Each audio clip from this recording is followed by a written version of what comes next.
28শে ফেব্রুয়ারি 2026। আপনারা যে টেনশনে ছিলেন, আজকে ভোটার লিস্ট প্রকাশিত হয়েছে।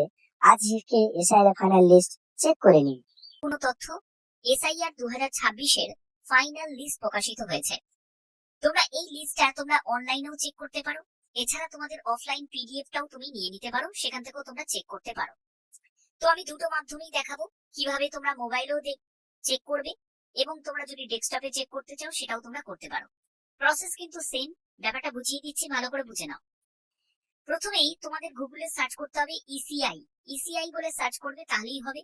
.gov.in না দিলেও চলবে, ইসিআই বলে সার্চ করলেই তোমরা প্রথম যে পেজটা ভিজিট করবে সেটা হলো এটা। এসআইআর 2026 দেখতেই পাচ্ছ, ডাউনলোড ইলেকটোরাল রোল। এটা কিন্তু এখন অপশন অ্যাক্টিভ হয়ে গেছে।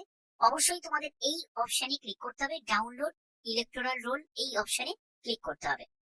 যখনই ক্লিক করবে তখন তোমাদের এরকম একটি পেজ ওপেন হয়ে যাবে, ভোটার সার্ভিস পোর্টাল। ওকে, এখান থেকে প্রথমে দরকার স্টেট, তারপরে ইয়ার অফ রিভিশন। তো এখান থেকে তুমি স্টেট সিলেক্ট করে নেবে, আমি ওয়েস্ট বেঙ্গল সিলেক্ট করলাম। তারপরে এখানে তোমাদের ইয়ার অফ রিভিশন 2026 সেটাই থাকবে, এসআইআর ড্রাফট রোল 2026 সেটাই থাকবে। তোমাকে তোমার জেলাটা সিলেক্ট করে নিতে হবে, আমি এখান থেকে আমার জেলাটা সিলেক্ট করে নিচ্ছি। এরপরে অ্যাসেম্বলি কনস্টিটিউয়েন্সি অর্থাৎ বিধানসভা, এখান থেকে তুমি দেখতে পাবে নাম্বার এবং বিধানসভা কেন্দ্রের নাম। তো সেটা তোমাকে এখান থেকে সিলেক্ট করে নিতে হবে, তো সেটা আমি সিলেক্ট করে নিলাম। এরপরে এরকম একটি ক্যাপচা দেখতে পাবে, সেই ক্যাপচাটা তোমাকে এখান থেকে টাইপ করে নিতে হবে। আচ্ছা, এরপরে দেখো স্ক্রল করে নিচের দিকে নামবে, এখানে তোমাদের পার্ট এবং পার্ট নেম দেখতে পাচ্ছ। তো পোলিং বুথের নামগুলো এখান থেকে তোমরা দেখতে পাবে। তো এখান থেকে 1 2 3 করে এরকম করে তোমরা এরকম করে সার্চ করে নেবে, ঠিক আছে? এরকম করে সার্চ করে নেবে।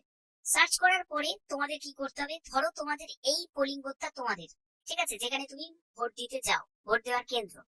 তো সেখানের জন্য এই যে পাশের যে চেক বক্সটা দেখতে পাচ্ছ, এই চেক বক্সে তোমাদের ক্লিক করতে হবে। ক্লিক করার পরে এখানে যে ডাউনলোড সিলেক্ট পিডিএফ যে অপশনটা দেখতে পাচ্ছ, এই অপশনে তোমাদের ক্লিক করে দিতে হবে। দেখো এখানে পিডিএফটা ডাউনলোড হয়ে গেছে। আমি যখনই ওখানে ক্লিক করেছি তখনই পিডিএফটা ডাউনলোড হয়েছে। পিডিএফটা ডাউনলোড হতে একটু সময় নেয়, তারপরে দেখবে পিডিএফটা ডাউনলোড হয়ে গেছে। এবার পিডিএফটা কেমন দেখতে হবে, কেমন ভাবে তোমাদের এরকম স্ট্রাকচারটা থাকবে, সেটাও তোমাদের দেখাচ্ছি। তো দেখো এখানে পিডিএফ এ তোমাদের নামের তালিকাগুলো তোমরা দেখতে পাবে, যে যে তোমার নাম আছে সেটা ভালো করে একবার সার্চ করে নেবে, ঠিক আছে? এখানে প্রত্যেকটা তোমাদের কিন্তু নামের তালিকা এই জায়গার মধ্যেই তুমি পেয়ে যাবে। অবশ্যই যদি তুমি সঠিক তোমাদের পোলিং বুথ যদি সার্চ করে থাকো, তাহলে তুমি তোমার নামটা নিশ্চয়ই এখানে পেয়ে যাবে। ওকে, তো এটা তো গেল তোমাদের অফলাইনে, মানে পিডিএফটা থেকে তুমি চেক করার। আর একটা হচ্ছে যে অনলাইনেও তুমি চেক করতে পারো। অনলাইনে চেক করার প্রসেস কি সেটাও তোমাদের দেখাচ্ছি। তো এবার যে দ্বিতীয় মাধ্যমটা দেখাচ্ছি, এখানে তুমি স্পেসিফিক ভাবে জানতে পারবে যে তোমার ভোটার ডিটেলসটা তুমি জানতে পারবে, যে তোমার নাম এসছে কি আসেনি।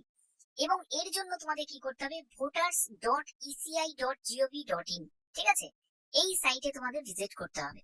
এখানে ভিজিট করার পরে দেখো এখানে তোমাদের কি করতে হবে, এখানে স্ক্রল করে নিচের দিকে নামবে এবং search your name in voter list, এই অপশনে তোমাদের ক্লিক করতে হবে। যখনই এই অপশনে ক্লিক করবে, তোমাদের যেটা লাগবে সেটা হলো ভোটার নাম্বারটা লাগবে, অর্থাৎ ভোটার কার্ডের যে নাম্বারটা সেটা তোমাদের এখানে এপিক নাম্বারটা বসিয়ে দিতে হবে। এবং এখান থেকে তোমাকে ল্যাঙ্গুয়েজটা সিলেক্ট করে নিতে হবে, তো আমি ল্যাঙ্গুয়েজ সিলেক্ট করলাম। এবার এপিক নাম্বারটা বসিয়ে দেবে এবং এখান থেকে তোমাকে স্টেটটা সিলেক্ট করে নিতে হবে। তো যখনই স্টেটটা সিলেক্ট করে নেবে, এরপরে তোমাকে ক্যাপচা কোডটা বসিয়ে দিতে হবে। তারপরে সার্চ অপশনে ক্লিক করতে হবে। সার্চ করলেই কিন্তু তোমার ডিটেলসটা তোমাদের কাছে শো হবে, অর্থাৎ তোমার যে নতুন যে তুমি যদি ভোটার কার্ড বানিয়ে থাকো বা তোমার ভোটার লিস্টের নাম এসছে নাকি, সেটাও তুমি একদম ইনস্ট্যান্ট ভাবে চেক করতে পারবে, ঠিক আছে? এবং স্পেসিফিক ভাবে তোমারটাই কিন্তু দেখানো হবে। এরপরে দেখো তোমাদের আরেকটা মাধ্যম রয়েছে, সেটা হলো সার্চ বাই ডিটেলস। এটার মাধ্যমেও তুমি সার্চ করতে পারো। সেখানে তোমাদের এখানে নেম, তারপরে হচ্ছে তোমার রিলেটিভের নেম, ঠিক আছে, তারপরে হচ্ছে তোমার এখানে ডেট অফ বার্থ, তোমার বয়স কত হচ্ছে সেটা, তোমার জেন্ডার, ঠিক আছে।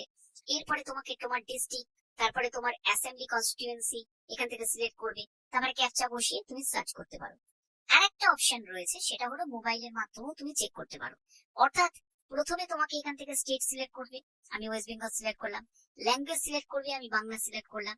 এরপরে মোবাইল নাম্বারটা, যে মোবাইল নাম্বারটা দিয়ে তোমার ভোটার কার্ডে যে মোবাইল নাম্বারটা দেয়া আছে, ঠিক আছে, সেই মোবাইল নাম্বারটাই কিন্তু এখানে বসাতে হবে।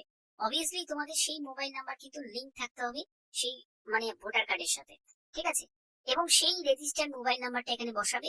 ক্যাপচা কোডটা বসাবে এবং সেন্ড ওটিপি অপশনে ক্লিক করলেই তোমাদের মোবাইলে একটি ওটিপি আসবে। ওটিপিটাকে বসিয়ে দেবে এই জায়গাটা ওটিপিটাকে বসিয়ে দেবে এবং সার্চ অপশনে ক্লিক করলেই তোমার ডিটেলসটা তোমাদের কাছে শো করবে। ঠিক আছে, তো এই এতগুলো মাধ্যম রয়েছে, তোমরা কিন্তু চেক করতে পারো।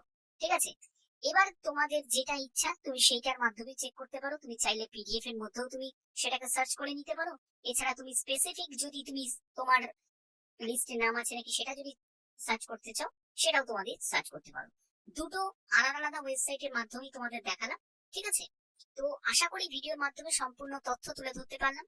যদি ভিডিওটা ভালো লাগে অতি অবশ্যই ভিডিওটাতে একটি লাইক করো, চ্যানেলটিকে সাবস্ক্রাইব করে বেল আইকনটাকে অল করে দেখো। এখনের মতো এটুকুই, টাটা।